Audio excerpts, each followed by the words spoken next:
విగ్రహానికి మహత్తు ఎప్పుడు ఎలా ఉంటుంది అంటే అర్చకుడు చేసే పూజలో, అభిషేకంలో, ధూపదీప నైవేద్యాల్లో చదివేటువంటి మంత్రాలు, ఉచ్చారణ, వాటి శక్తి కారణంగా ఆ మంత్రశక్తి విగ్రహం కింద ఉండే యంత్రంలోకి ప్రవేశిస్తుంది. యంత్రం కూడా రాగిరేకే, పెద్ద విషయం కాదు. దాని మీద ఒక మంత్రం రాశారు. ఆ మంత్రాన్ని ప్రతిష్ఠ రోజుల్లో 7 రోజులు కోట్ల జపం చేస్తారంట కూర్చుని అక్కడ. అన్ని కోట్ల జపం చేయడం వల్ల, ఆ ఏకాగ్రత వల్ల ఆ మంత్రశక్తి చేసే బ్రాహ్మణుడు నుంచి అది బయటికి వెళ్ళి ఆ యంత్రం మీద ప్రతిష్ఠితం అవుతుంది. ఆ యంత్రం మీద విగ్రహం పెట్టగానే ఆ విగ్రహానికి వచ్చింది ఆ శక్తి. అందువల్ల గుళ్ళో దేవతలు మన కోరికలు తీర్చగలుగుతున్నారు, మన భయాలు పోగొట్టగలుగుతున్నారు.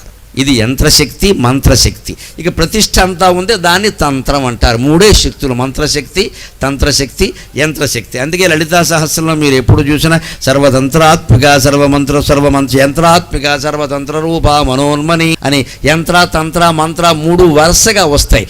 వాటి వల్ల మహిమ వస్తుంది.